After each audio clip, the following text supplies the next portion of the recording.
അടുത്ത ആഴ്ച കൃത്യമായി പറഞ്ഞാൽ ഒക്ടോബർ 5-ന് പോളിംഗ് ബൂത്തിലേക്ക് കടക്കുന്ന ഹരിയാനയിലെ മണ്ണിന് പോലും രാഷ്ട്രീയത്തിൻ്റെ ഗന്ധമാണ്. ജനാധിപത്യ പ്രക്രിയയിൽ കർഷകർക്ക് വലിയ പ്രാധാന്യമുള്ള ഹരിയാനയിലെ ഓരോ മണ്ഡലങ്ങളിലും കർഷകരുടെ വോട്ട് ഏറെ നിർണായകവുമാണ്. സംസ്ഥാനം ഭരിക്കുന്ന BJP സർക്കാരിനെ മൂന്നാം തവണയും അധികാരത്തിലേക്ക് എത്തിക്കുമോ എന്ന ചോദ്യം എങ്ങും ഉയരുകയാണ്. എന്നാൽ ഇത്തവണ സർക്കാരിനെതിരെയും BJPക്കെതിരെയും രോഷത്തോടെയാണ് കർഷകരും ദളിത് വിഭാഗങ്ങളും പ്രതികരിക്കുന്നത്.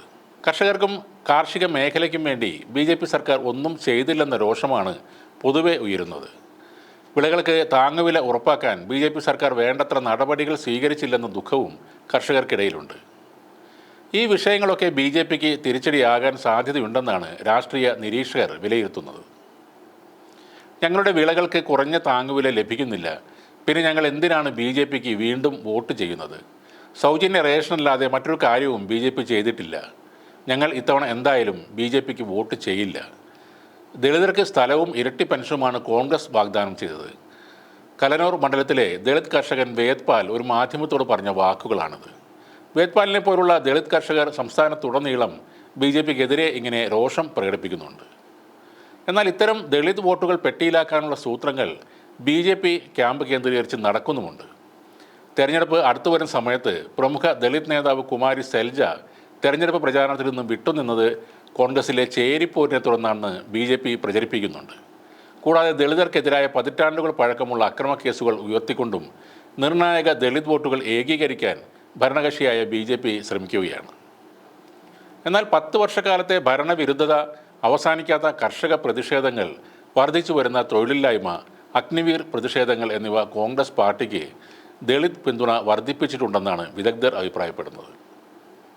അംബാല ജില്ലയിലെ പട്ടികജാതി സംവരണ മണ്ഡലമായ മുള്ളാന BJPയുടെ കോട്ടയാണ്. ഈ മണ്ഡലത്തിലും സ്ഥിതി വ്യത്യസ്തമല്ല. ഈ മണ്ഡലത്തിലെ കർഷകർക്ക് പറയാനുള്ളത് ഒരേ ഒരു കാര്യം മാത്രമാണ്. സൗജന്യ റേഷൻ അപ്പുറത്തേക്ക് മറ്റൊന്നും ജനങ്ങളിലേക്ക് എത്തുന്നില്ല. കർഷകരുടെ പ്രതിഷേധത്തിനിടെ BJP സർക്കാർ അതിർത്തികൾ അടച്ചിരുന്നു. ആ അതിർത്തി ഇപ്പോഴും അടച്ചിട്ടിരിക്കുകയാണ്.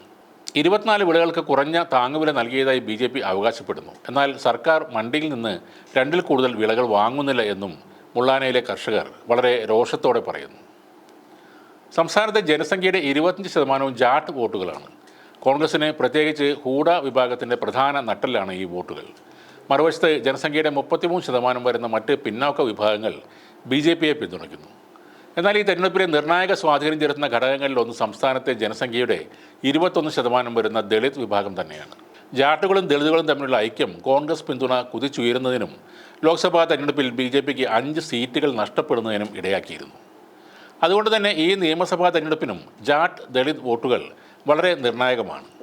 BJPയുടെ ചങ്കിടിപ്പ് കൂട്ടുന്നതും ഈ ദളിത് വോട്ടുകൾ തന്നെയാണ്. ബുധനാഴ്ച സോണേപ്പത്തിൽ നടന്ന റാലിയിൽ പ്രധാനമന്ത്രി നരേന്ദ്രമോദി കോൺഗ്രസിനെതിരെ രൂക്ഷമായ ആക്രമണം നടത്തിയിരുന്നു. പിന്നാലെ ദളിതുകളോട് കോൺഗ്രസിനെതിരെ ജാഗ്രത പാലിക്കാൻ അദ്ദേഹം ആവശ്യപ്പെടുകയും ചെയ്തിരുന്നു. ദളിത് വോട്ടുകൾ ലക്ഷ്യം വെച്ചാണ് നരേന്ദ്രമോദി ഇങ്ങനെ ഒരു പ്രസ്താവന നടത്തിയെന്ന കാര്യം ഇതോടെ വ്യക്തമാണ്.